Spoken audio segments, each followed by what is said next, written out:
Guys, how we doing? We're trying something new out today with the lunchtime live stream.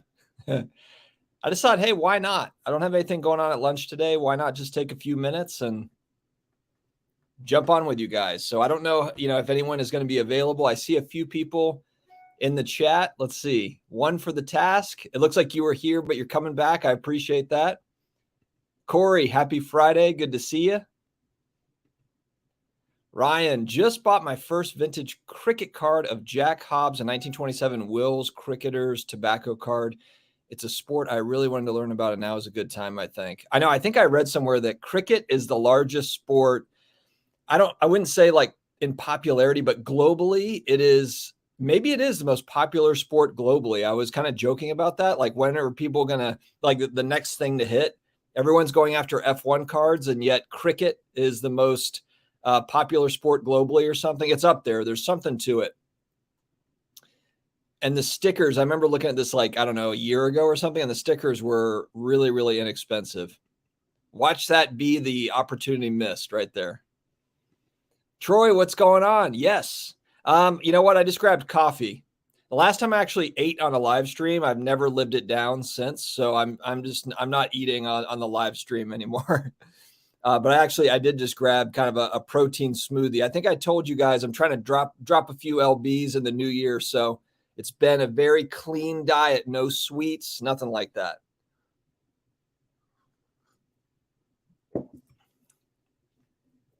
What do you got? Are you guys having lunch? Are you working right now? Or I know that Alex, Global Sports Card Investor, is in Australia. So it's pretty late at night, is it not? How's it going, man? Lunchtime drinks. Yep. Hey, I've got coffee. Happy New Year, Rick. Hope you're doing good, man. Hope you are doing good. Tell me again, Rick, I'm pretty sure that you are the Patriots fan. You are a Patriots fan, if I remember that right. The football card Patriots fan. I brought a card to show this is the type of stuff I want more of, guys. I want to talk a little bit about grading with you, because I posted a video yesterday about grading as far as the toughest grade, easiest grade. Really meant to be a conversation starter, and it turned out to be, kind of a battle in the comments, which I think that's good. I mean, that's kind of part of the point of the video, is to get people talking. And, but it wasn't involving CSG, and I got a lot of comments about CSG being a really, really tough grade. I have heard that, but I was talking mainly between like BGS, SGC, PSA, threw up some data from GemRate, and then GemRate actually added some additional data to their site. They put it on IG as well. So that was something I was trying to figure out how to, I can't add it to the video afterwards, but the guy, Ryan, I believe it's Ryan, he did comment that he had, that he had added it in. So, but that breakdown, he added a breakdown, GemRate, of the percentage of cards, a breakdown of the different kind of the decades, so it'd be like 2020s, 2010s, 2000s, 90s, 80s, going all the way down to the 50s, to kind of give an idea as to, where those grading companies have graded a lot of cards. It gives a lot more kind of context to that conversation. But yeah, is it Rick? Yeah. Huge TB12 collector. So I want more of this type of stuff, and kind of along that grading conversation. And this one is it 2005? 2005 Upper Deck Reflections Blue. I like kind of that jersey color match. It's numbered out of 99, so it's that insert, Upper Deck insert in a BGS 9. But that's my point with grading right now. I'm in like a weird spot with it. I just sent my first SGC submission off a couple of weeks ago, so I'm excited to get that back and kind of talk about that and see what happens with it. That was not a submission where it was like, oh, I need to get 10s or I need to get a 9. Oh, here's Ryan. Yes. Thank you, Ryan. Yeah. So Ryan added context there yesterday on IG, which was really, really good. And I tried to share that. If you're not already connected with me on IG, please do so. It's at thepersonalfinancedad. But that was helpful with that discussion. Yamwax, what's going on, man? Good to see you. Thank you, Troy. I appreciate that. Yeah, I got that one a little bit ago. I'm going to try to just add different pieces from the collection. So they're not necessarily brand new pickups that I'm putting on IG, but just some things kind of, just to kind of show things here and there, different sets that I think are cool. But yeah, so going back to the grading discussion and just kind of, I saw some really good points in the chat on that, or in the comment section of that video, where they were talking about, it depends on the grader too. So you've got even more nuance. So you've got like, SGC, PSA, CSG, BGS, and then you've also got, you're catching a grader on a certain day. So, I mean, but to me, it's like, it's by the card, not the grade. But the issue is that, there's going to be a segment of people that understand what maybe a card is undergraded or overgraded. I think there's going to be a far larger amount of people in the hobby, especially coming into the hobby, that don't necessarily see the difference or know the difference between a 9 and a 10 of PSA. And so then part of me is like, you know what? I'm just going to buy stuff like this that's numbered, that I know it's got some scarcity to it. It's a cool insert or whatever. And I really don't even care about the grade. I think I'm just going to go that route. That's kind of like where I'm thinking with some of this stuff. All right, back to the chat here. Nova Scotia, Canada. Good to see you, Sandy.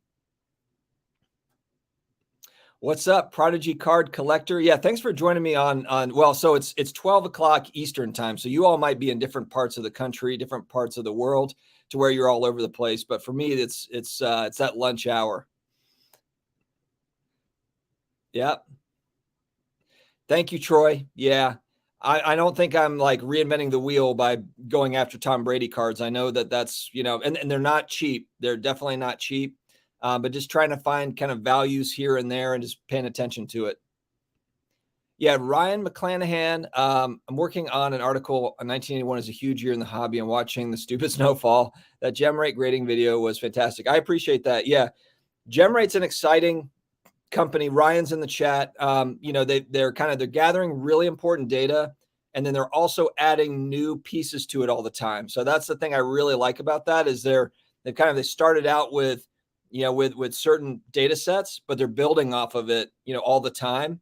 And it's really cool. So I'm excited to see where that all goes. And I use it when I'm trying to make buying decisions, selling decisions. And so that's why I try to share that with you all as well, if it's, if it can be useful for anybody.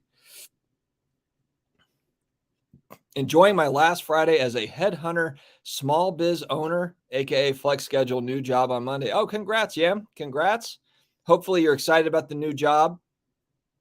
Is it in the same industry, or is it something brand new? And by new job Monday, does that mean that you probably work for PSA now? You either work for Fanatics or PSA. That's probably what you're going to say. Because before long, we're all going to work for PSA or Fanatics. They're just going to buy everything.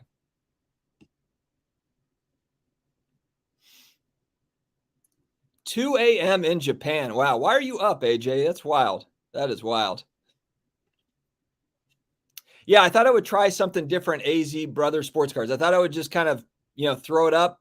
There's a lot of, if you haven't noticed, there is a lot of competition on the live streams in the evenings. So I feel like there's a new one popping up every single day. So, we have the Off-Centered show on Wednesday night. Brad and I do on his channel, The Comeback Card Investor. And then, there's a podcast, there's clips of stuff. There's all sorts of live streams going up, which I think is awesome, because I listen to a lot of them throughout the day, kind of in the background. So I love to see it. At the same time, though, I was thinking, like, you know what? Why not try one of these these earlier ones, see what happens. Shane Robert Moreland, good to see you, man. Good to see you.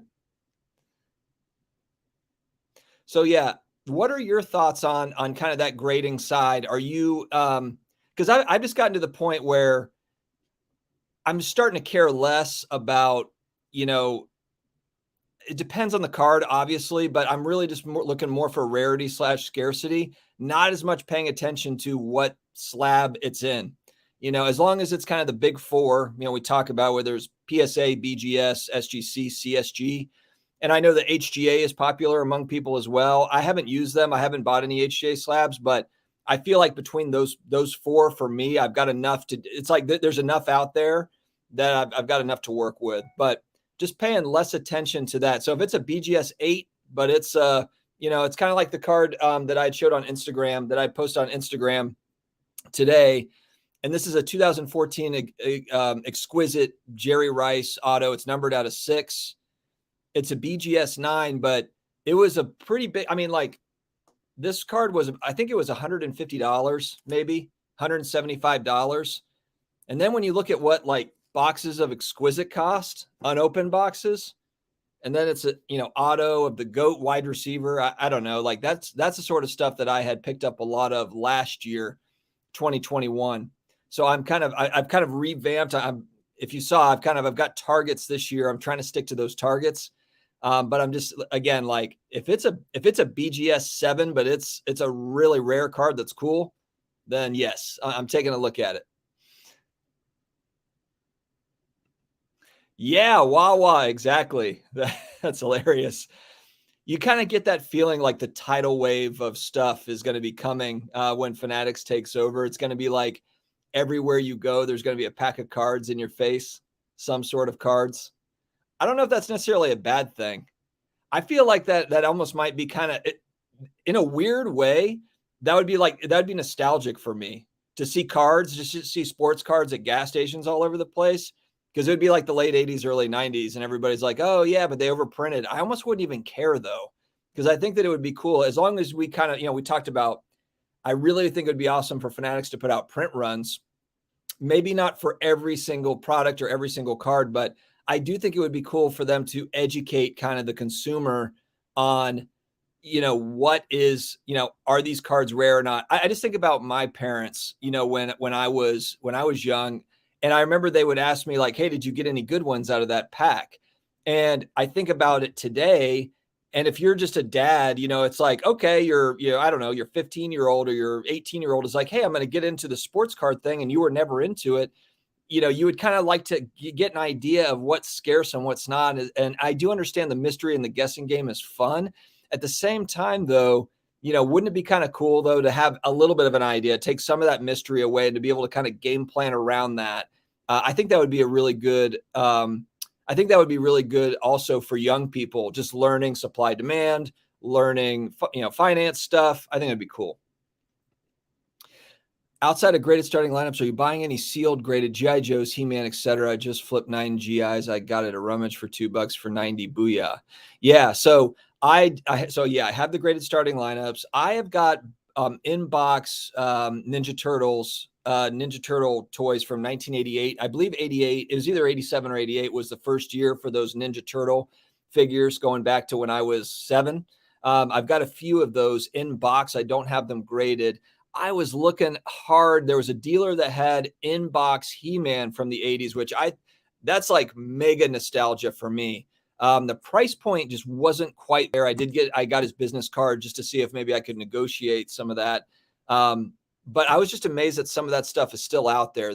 I'm talking about like, a He-Man figure in box from 1984, 85, 86. So I don't have a lot of it. I do have some of it though. So yes, I don't have G.I. Joes, but He-Man, I don't own any He-Man, but I've looked at them. And then I've got some of the Ninja Turtle stuff. My wife is in the chat. What's going on? Hopefully in 2022, the grading market share will be more competitive, especially with millions of PSA slabs hitting the market this year. It'll be really interesting to see, cost of grading with all the companies kind of getting caught up. There's speculation as to whether or not PSA will get caught up or not. Will they, are they still going to be behind, for that first half of 2022? I think probably through the first half of 2022, but the back half of 2022 will be really interesting to kind of see where are the grading price points. Does PSA have a $40 or $50 option, on the back half of the year? And what does that do for, for the market and submissions and everything else? What does that do for SGC pricing? I feel like SGC pricing is already pretty good though, depending on what card you're sending in. It always depends on the cards you're sending in. But for a lot of the stuff that I buy, I think that, $25, $30 a card is pretty good. Hey, Neil, hello from Kentucky. Just started up a small card shop, limited budget, hoping to grow the business. What kind of cards company to use for grading, to sell, trade? Oh, man. Yeah, thank you very much, Neil. I appreciate you watching. That's kind of a tough one. I'd also, if the chat wants to chime in on this question too, because you could really go anywhere with this as far as, how to, where would you go to grade cards? SGC has been a popular one just because the turnaround time is quick and it's at a price point that is within budget for a lot of cards. It's just going to come down to resale value. You have to look up, I guess, sold listings and see like, what does an SGC 10 get you? What does an SGC 9 get you for a particular card? And then also, I guess, PSA at that $100 mark, does it make sense? I think that it's going to depend so much on the card. It's going to depend a lot on that. And then the price point of what you can get for a 9, for a 10, for an 8. Is it vintage? Is it modern, ultra modern? There's a million different things to consider. Hey, Cody, how you doing? Good to see you, man. Digital physical crossover. There will be an app for this. Is this like NFTs and physical cards? Is that what you mean? Yeah, between the big four grading companies, I just can't. I don't have enough bandwidth, for others. Not to take away from other companies. It's already kind of saturated there, I think. AJ, I know there's so much soccer talk.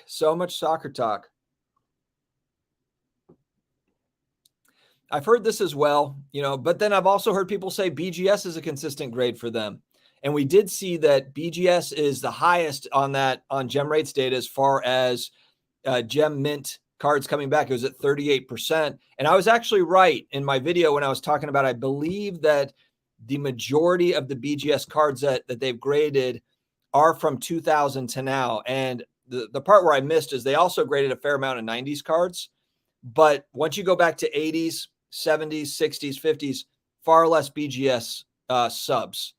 So they've got probably that higher gem rate because it's a lot of 2020s, 2010 stuff. Speculating, but it just makes sense with it being newer stuff.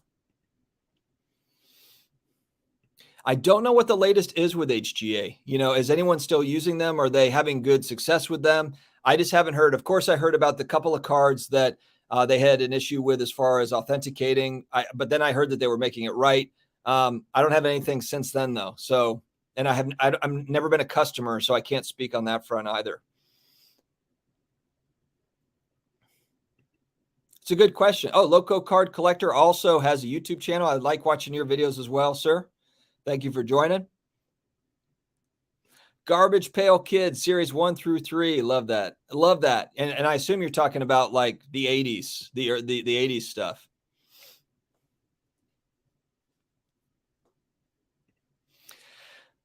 This is seeing the future stuff, Mark, that I have no idea on. For me personally, for Tom Brady, I'm just holding his stuff. The plan is long-term holding on him. That's just me, though. If you're trying to figure out, the one thing that was interesting about, like Patrick Mahomes going back a couple of years, his Prism rookie cards actually spiked way up after he had already played in the Super Bowl, after they had already, won the Super Bowl. You would think that leading up to that point and then right after he won it, there would have been a big spike. And that's not the way that it occurred. But you're also in that Bermuda Triangle weird 2020-21 time in cards where there was a lot of spikes. I shouldn't say a lot of spikes. There were big spikes, at specific times, and it didn't always make sense. So this one is tough to answer. But for me personally, I'm not really flipping Tom Brady stuff. So I probably wouldn't be the one to ask. I just wouldn't be. Maybe if anyone in the chat wants to take a gander. Just sent in many sports magazines to CGC for grading. Prices have been rising and could be similar to graded comic books. I've seen a lot of this type stuff. I was looking at a graded copy of Nintendo Power #1 because if you played the original Nintendo, you know how important Nintendo Power was to getting through any of the games.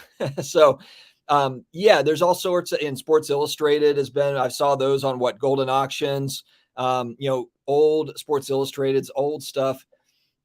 It's really, really interesting. It's like any type of, pop culture type book, whether it be a comic book, magazine.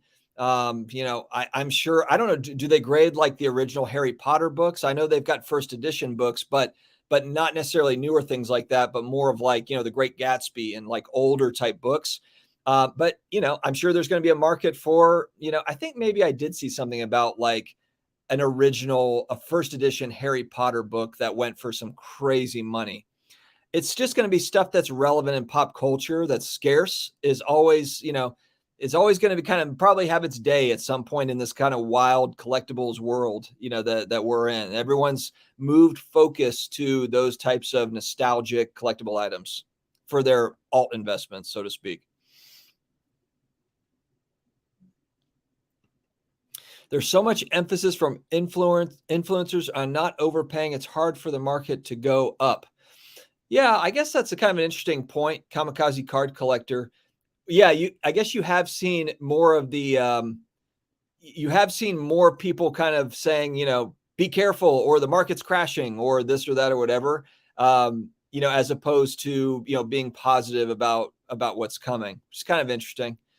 I try on my channel to just kind of follow the news, but I did make one of my more popular videos was over the last couple of months was why I think the sports card market, something to the effect of why I think that sports cards are going to, or why I'm bullish on sports cards in 2022 was essentially what I was talking about. And that was viewed by a lot of people, but it wasn't, but in part, I think because it was going against the grain of just, everything's going to zero talk, because that's very popular. That's a very popular, everything's crashing, type stuff. And it's not even in just sports cards. It's, in all different financial markets, you see these videos on that stuff. I think it's a lot easier to predict the crash, because at some point when things have been going up, for a while, it's easy to say like, haha, I was right. See, stuff does go down. It's like, yeah, no kidding. Everything always goes down. That's the way it works. But it's just far easier, I think, to be on the pessimistic side, because you're always going to be right in some instant, in some way. You just have to wait for it, because nothing goes up forever. I really like the subgrades though, AZ. I like BGS's subgrades. I don't know if I would buy any BGS slabs, me personally, if they didn't have subgrades. I'm thinking about a world where it was just a BGS slab with no subgrades, whether it be a 9, a 9.5, or a 10. Not that I don't own. I think I've got a few BGS slabs that don't have any subgrades, but it's because I just like the card that's in the holder. But that's something that really separates it for me. I really like BGS's subgrades. I like a little bit more of that nuance, because you hear people say, like with PSA, like, man, it would be great to have a write-up, like, because they do that in comic books. So a lot of times you can get kind of the greater notes. Wouldn't it be nice to be able to buy greater notes, but PSA doesn't offer that. The subgrades give you a little bit of a greater note. There's not actual notes, but it gives you something to work with, something to chew on. Yes, I'm planning to go to this show, Culture Collision. Are you going, Bishop 2344? I heard they're going to have some sort of celebrity basketball game in the middle of the card show, which is interesting. I like, well, first off, it's not very far away from me. I'm in North Carolina, so that works for me geographically. But also I heard that it's more of kind of an experience, like it's a big time experience event. So yeah, I'm excited to go to that one, unless something, barring something weird happening, I plan on being there. All right. Yeah, magazines being graded. Yep. It's a thing. It's a thing. Nintendo Power #1. What's funny is I'm like, how much could that really cost? And like a CGC 9, like one in perfect condition, like a 9.0 or up 9.8, they're in the thousands. It's like a couple thousand. I'm like, are you kidding me? Oh my gosh. It's really just it's like if you've got anything from the 80s or 90s that grades high, even if they mass produced it, if it's got that condition scarcity because it's highly graded, not everything obviously, but my point. It's like, man, there's a premium. There's a premium. Is there a Raleigh show this weekend? I'm bad. I'm local here. I should know that. I don't know. I should look that up and see, because I don't know if I'm gonna be able to make a show. I think that my like part of my family might be out of town. I might need to be home, so I don't know if I'm gonna be able to do it, but we'll see. Carlos, what's going on, man?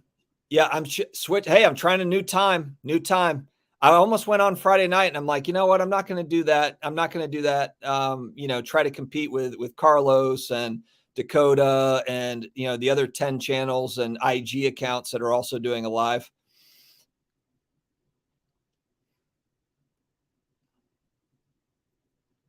Yeah, the old Beckett price guides. Oh, good point.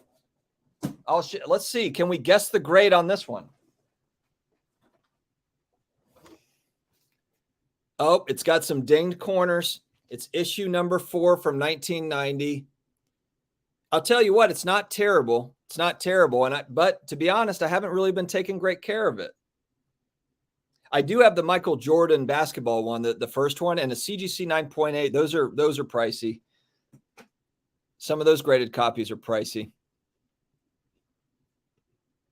Oh, I didn't even realize that. Okay. Maybe I can pop in Legato Blue Summers. I like that name. But not sure. Not sure if I'll be able to go.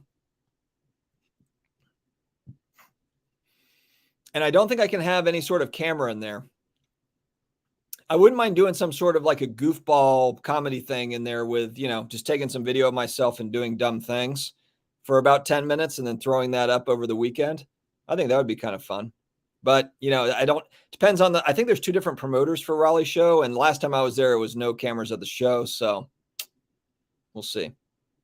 Maybe I can do like the goofy things outside and then go in. We'll see.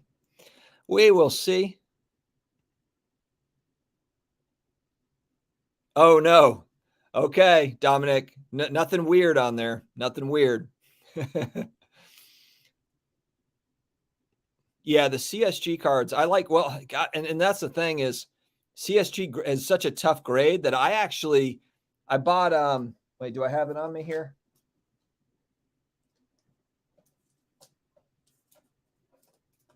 One second, please hold. Yeah, so part of the reason why I got this Bowman rookie for Brady is because it's a 7.5, which is like, that's not a very good grade.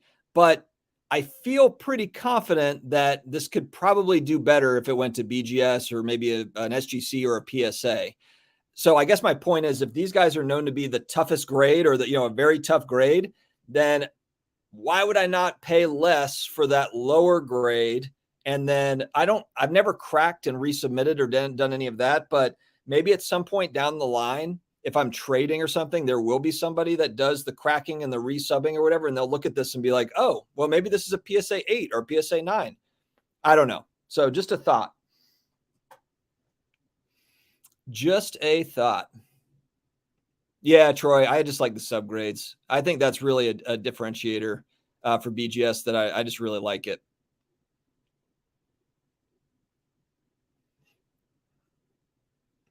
2 whale soccer cards. Are they ultra modern or is it is it Ronaldo, Messi, Pele, Maradona stuff? GOAT stuff or prospecting stuff? 12 likes. You guys, we got to get this thing working.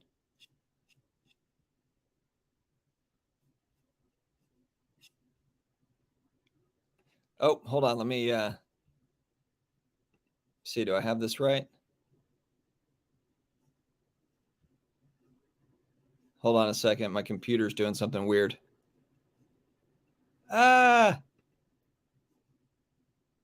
there we go. Okay. I'm back. Saints are in with win. Is that what it is? This is so terrible. I don't even know. Are the 49ers, they're playing the Rams? I saw something where it was like the Rams get in or the Saints get in, or the Rams are already in. They're already in, but I think there's a seeding thing with the Rams. I don't know.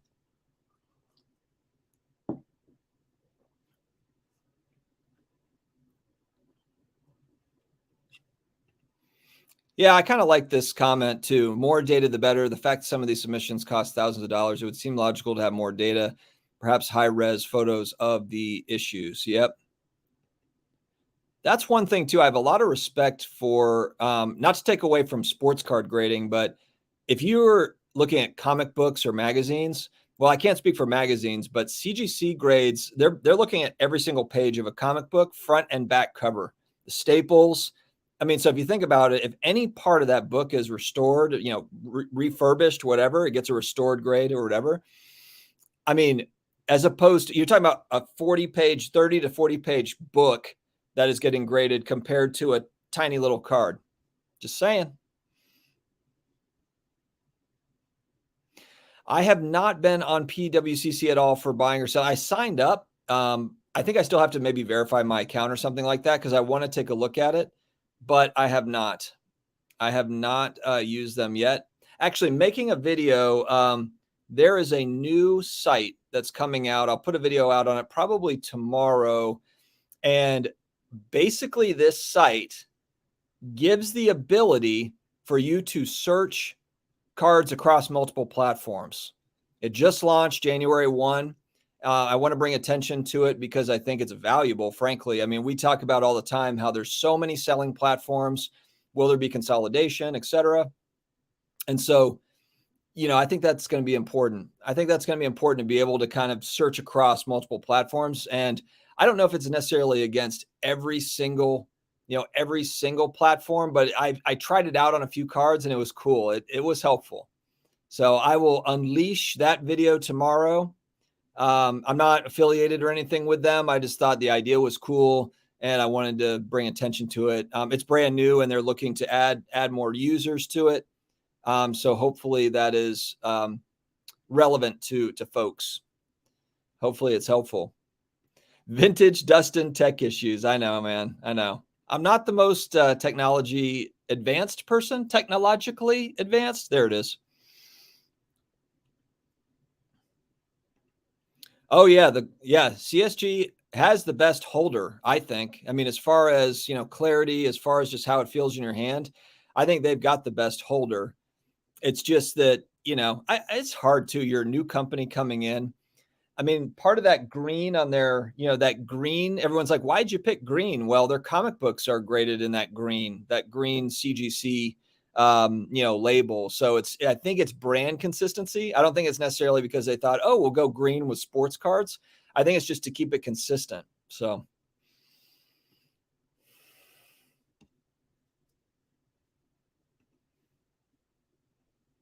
PWCC customer service, fantastic. Made a sale on there recently. Okay. Yeah. Good to know. Good to know. And I think, and maybe at some point I'll think about doing some sort of like vault service. I don't think that's necessarily a bad idea. And I'm kind of curious to see, I think there's going to be kind of a war. There already is, but just to get people's business on that. So maybe there'll be some really great deals, to sell on there or whatever. Any playoff cards will get a nice playoff bump with almost everything being down now. Yeah, I don't know.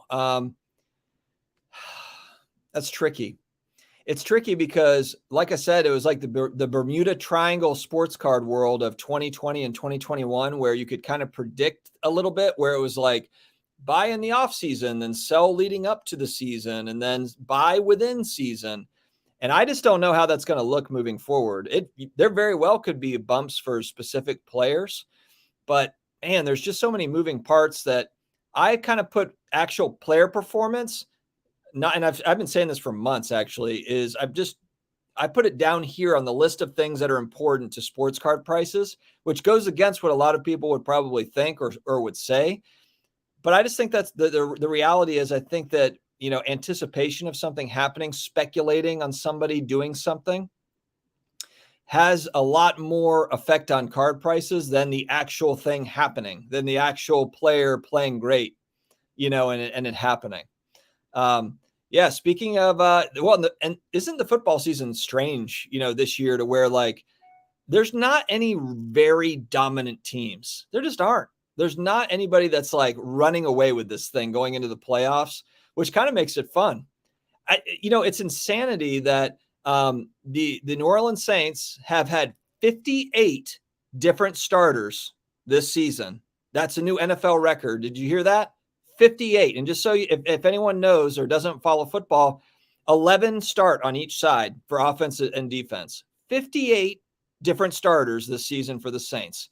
And they're actually in the playoff conversation. They shouldn't be 8-8 or whatever we are. We're 8-8. We should be like 4-12. We should not even be in the discussion. Wouldn't that be a fun redemption story? Jameis Winston and Antonio Brown in New Orleans. No, that would be a disaster.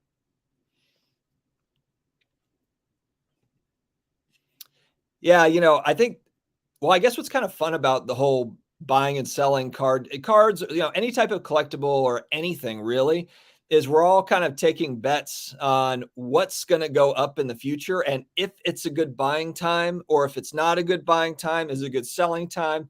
Is it not a good selling time? That's what makes this really kind of fun. And then, of course, we're all collecting specific things where we're just going to hold on to it for a long period of time, maybe forever. Where is the next YouTuber with Flipping Steve, Brad, Ryan? Card show collab. How do you mean, Troy? Are you talking about with me and somebody else at a card show? Is that what you're talking about? Or are you just talking about YouTubers in general?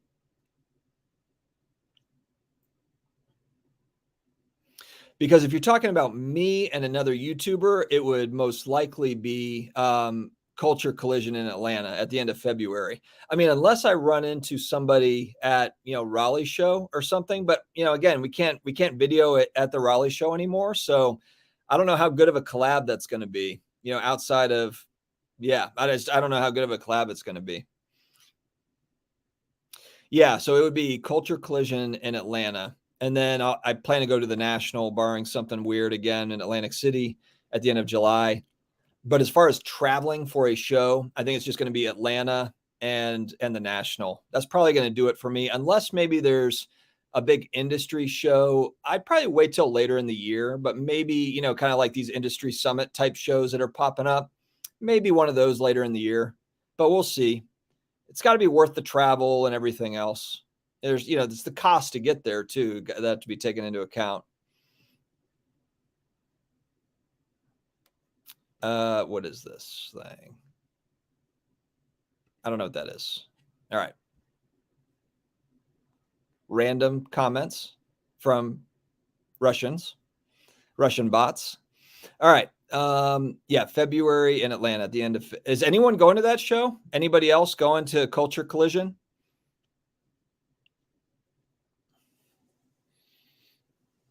Okay, JJ Watt is back. Yep. That is good news for the Cardinals because they've kind of been slumping. The thing too, I mean, even there's such like I guess the big question is it an overcorrection? And because everyone's talking about base cards, but it's not just base cards. I mean, an example would be what's a good example of a card that I just picked up? Like, hold on. Well, I'll just say it because I can't find it. But 2017 Jason Tatum Optic Holo rookie in a PSA 10. I had bought a PSA 10 for $630 a few months back. I got a BGS 9.5 True Gem that's all 9.5s, and it's also got a 10 subgrade for $500. And then a couple of weeks ago, I picked up another PSA 10 Optic Holo of Tatum for $450.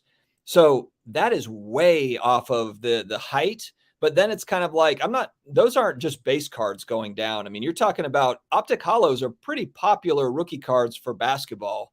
If you look at Luka, if you look at really anybody, it's kind of like a silver prism, not as scarce and not as in demand as a silver prism. But my point is like over the last few, couple of years, Optic Holo has been a very popular parallel, and those are down. So, I just kind of wonder, and that's why I picked that card up, because it's like, if it's still a player that I believe in, that I like, and I don't do tons of prospecting, but you pick a couple guys and you ride it out. But I just kind of wonder that. I wonder, or and then there's others that are going to say like, I'm just catching the falling knife. It's going to still go down more. They could very well be true.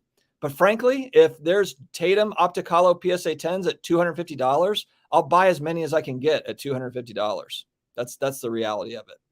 Dollar cost average it out. That's what I'll be doing.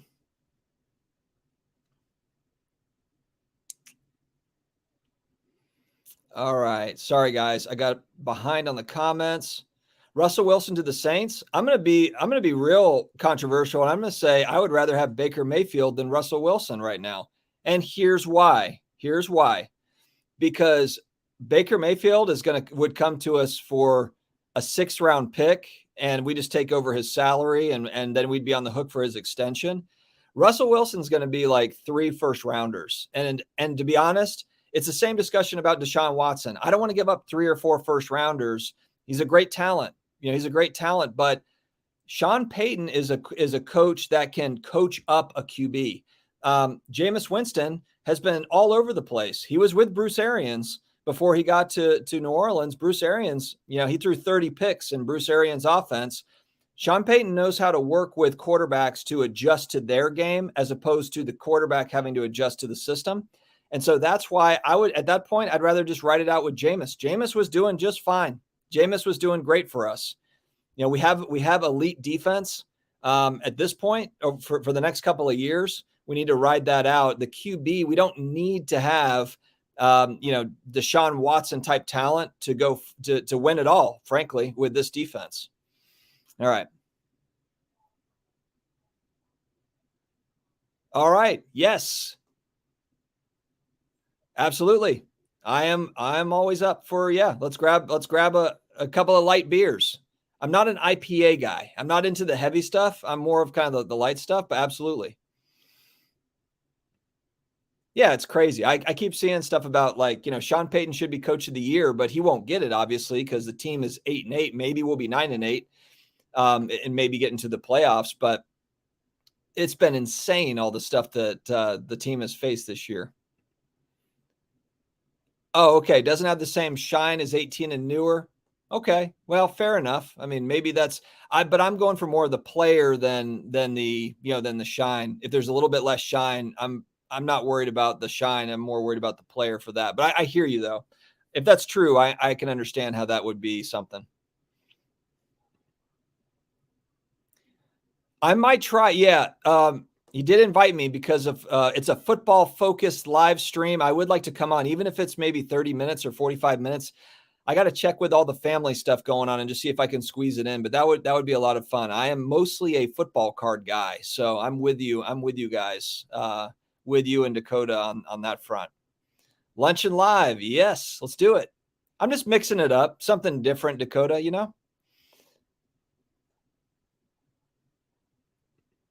Are you nuts? Oh, am I nuts about Baker instead of Russell Wilson? Yeah, but are you hearing me on the compensation part? I'm not saying that Baker Mayfield is a better quarterback than Russ. I would rather have Russ, but I don't want to pay the price. I would love to have a Babe Ruth rookie card, but I'm not going to pay. That's not the best analogy. I'd love to have Tom Brady, but I'm not going to pay for him. Oh, wait, Tom Brady doesn't take a bunch of money and, whatever. You understand my point. He might not though. It just depends. It really depends, I think, on timing.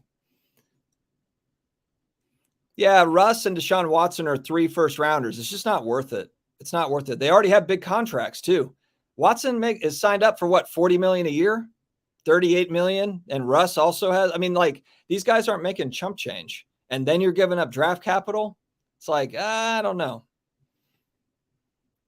It's like mortgaging the future for one guy. What if they get hurt? It's football. You know what's sad for Ian Book? I think that Ian Book, just like a lot of these guys, could be a good pro, but the team that we're fielding right now doesn't give him a chance. We don't have any receivers. They're all out. We don't have our offensive line is basically all been out. We have like an all pro line that hasn't been on the field really all season. The defense has really been the only thing holding it together. So like Ian Book played, everybody's like, oh, Ian Book's terrible. No, he didn't have a team around him. If no one's blocking and no one can catch a football, then it doesn't matter if it's Ian Book, you, me. Throw Tom Brady out there. Throw Tom Brady out there with no line and no receivers. Maybe Tom Brady would have done a little bit better. But actually, I heard that we tried to get Breeze out of retirement for a couple of games. I think we might have even called Phillip Rivers, which Phillip Rivers would have been a really fun to kind of watch him finish out the season. Yeah, I mean, Tom Brady's the gift that keeps on giving because he wins every year, but then he also gets paid half of what all these other guys take so that you can pay the other guys on the team. He's the ultimate gift to an NFL franchise. Yeah, we need to get Mike Thomas back. Well, we just need Mike. I mean, I don't know what the Saints need to do. The Saints need to, like, Mike Thomas needs to come back to the team and play. I mean, he's paid. He's getting wide receiver one money. So, I mean, I don't know what else we can do there. He hasn't played in a year and a half. Could be. Yeah, a lot of speculation. A lot of speculation. Derek Carr to the Browns. But then I just kind of feel like you're just kind of moving around pieces that are similar, in my opinion.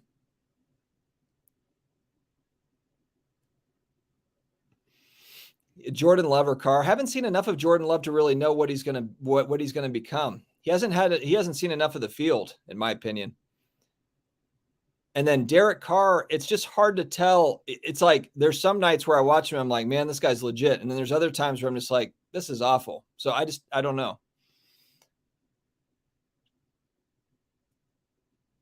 Sam Mills, the Dome Patrol, That was actually when I started watching Saints football in 80, really it's like 86, 87.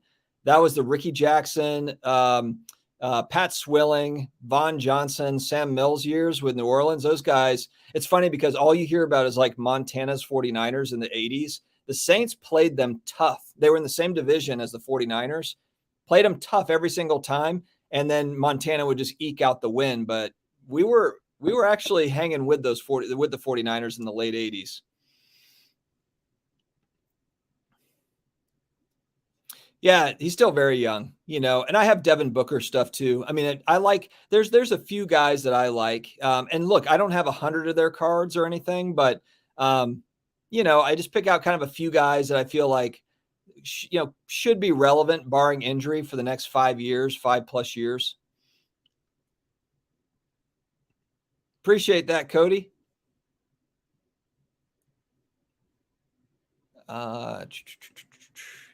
Base rookie Prism Luca. Yeah, I had a very unpopular take on this card. I know I like to bring it up because it's like, this was one time when I was right. People would ask me about the Prism PSA 10, and I told them that I thought that this would be a sub $500 card when it was selling for $1,500 to $2,000 because of how many of them were out there. And I got lit up in the comments. It's like, oh, you don't know what you're talking about. There's a billion Luca fans in Asia, and all the other things and whatever. And it's like, no, man. I mean, you could just see the writing on the wall with that. It's amazing that it got up to $2,000. I've owned 4 of those cards, and I sold them kind of on the way up, nowhere near $2,000. I bought them at $75. I bought 4 of them at $75, and I sold them anywhere from $350 to, I think the highest one was $600. But yeah, once I got to 2,000, man, that was unbelievable. Of course, no one ever knows where the top is, where the bottom is, but man. Hey, Griffey, good to see you. All right, 2 first ballot Hall of Famers. Appreciate that. Yeah, I mean, you also need to remember too, like, we have an elite defense that we have to pay. There's guys like, for example, our slot corner, Chauncey Gardner, is arguably, he's a top 3 slot corner in the NFL, and he needs to get paid this offseason. So here's another thing that we had to do that people don't talk about. Drew Brees retired, but we also had to shed like $80 million of cap. Like we had to cut, we lost Trey Hendrickson to the Bengals, pass rusher that's just killing it for the Bengals. He was killing it for us last year. We just couldn't pay him. We can't pay all these guys. Marcus Davenport, have to make a decision on him, our other defensive end. Got to pay him. All these guys have to get paid. So we're not going to be in the running for top flight $40 million a year QBs. We're just not. It's going to be more on Sean Payton to take a guy and be able to turn him into something. Drew Lock.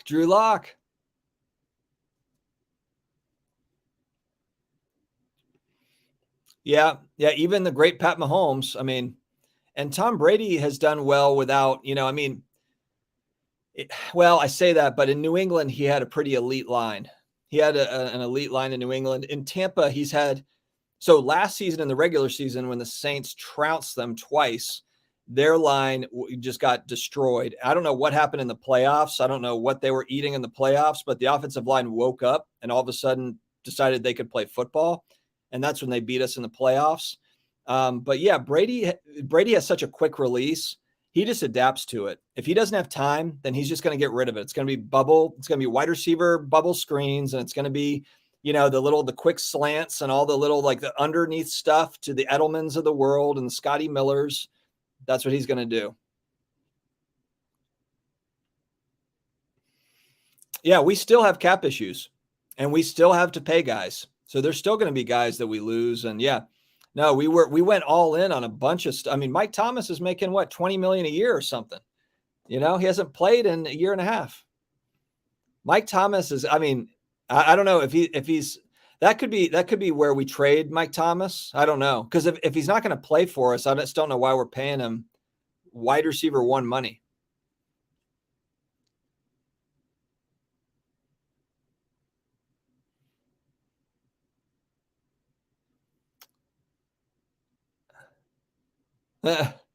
Some funny comments in here. Archie Manning. I've got an Archie Manning rookie card and I think like a PSA 7. Archie Manning is so underrated. So underrated. He just had a terrible team around him. You know who I'm interested in seeing is Arch Manning, the kid that's like, he's the high school phenom that's coming out. I don't know if he's picked a school yet, Georgia, or is he going to Alabama? I don't know if he's picked yet, but think about the hype coming into the league. I mean, Trevor Lawrence had hype. Think about Arch Manning coming in 4 or 5 years or whatever it is. That's going to be wild. That'll be right as Fanatics is taking over. Fanatics is already like, oh yeah, they probably already have like Arch Manning stuff ready to roll.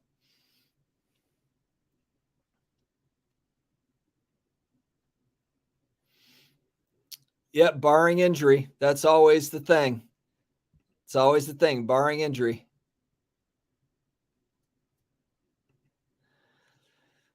Yeah, Mike Thomas is, man, he was lights out for us for 4 years. He was so good. And then, not that he's not, he just, I don't know, he got hurt and I don't know, something happened. Just kind of fell off a little bit. Yeah, we need Baker to get some commercials done. Absolutely. Honestly, though, I think that Baker Mayfield could be a elite QB under Sean Payton. I believe that. And I know I'm a homer and I think Sean Payton's the greatest and whatever, but I think that Sean Payton could make Baker be good. I just do.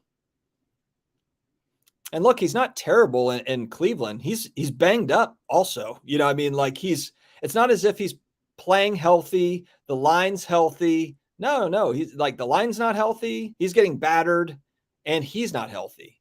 So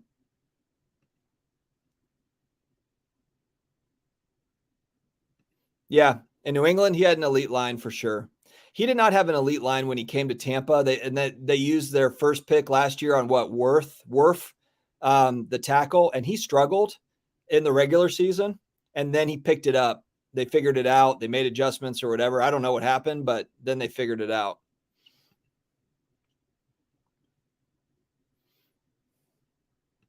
Oh, thanks, Paul. I appreciate that.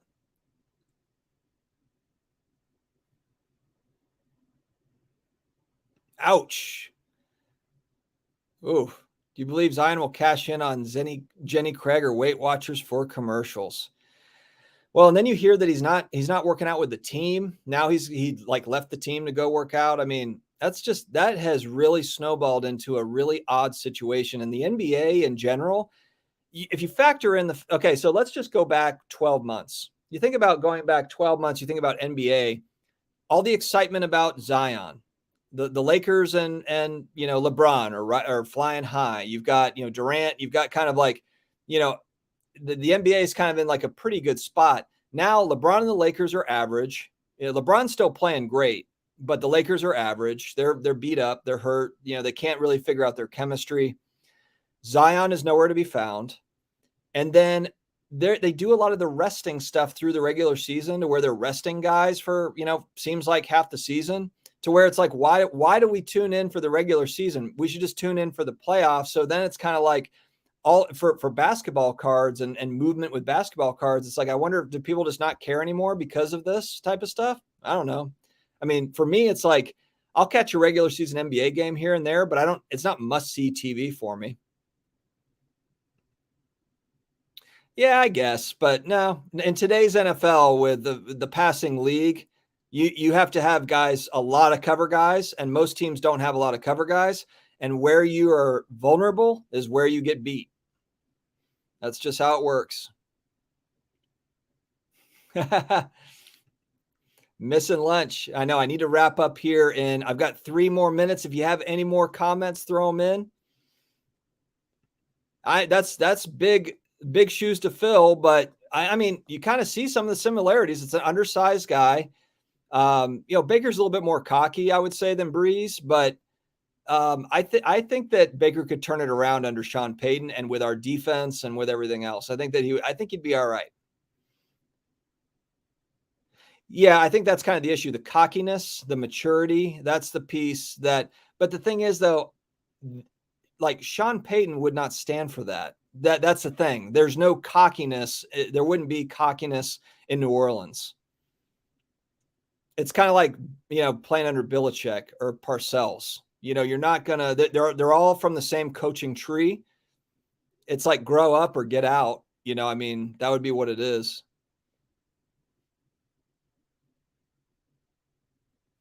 LeBron's going back to Cleveland. You heard it here first from Dom.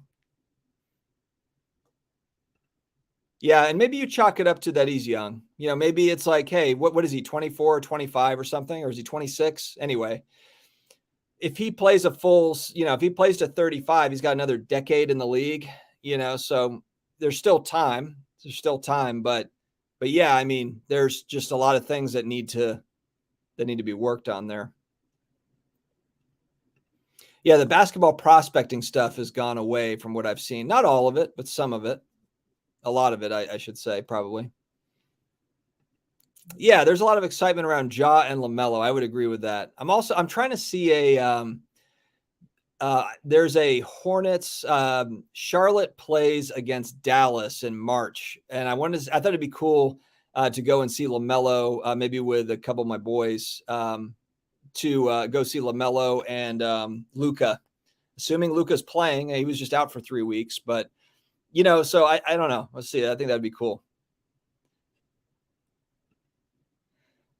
Yeah, throw in some finance stuff. Okay, I'll think about that. But yeah, Friday might be a good day for the lunches. I don't know. I think it's, if I can get enough people, which we've had as many as 90, 95 people at one time. So if there's enough people for it, then yeah, why don't we give it a go? Maybe I'll do it more lunches. Maybe I'll actually eat lunch while I'm doing it too. I won't like disgust you guys with like a gigantic enchilada or something, but we'll see. All right, guys, I got to wrap it. I'm sorry I did not get to near enough of the comments, so I'm sorry about that, but let's do this again soon. All right, let's do it again soon. Thank you very much for joining. I will see you again later. I'll try to be on Sports Cards Anonymous tonight. If not, though, I will be back in another video, another live stream soon. So have a great rest of your day. Have a great weekend, guys, if I don't talk to you.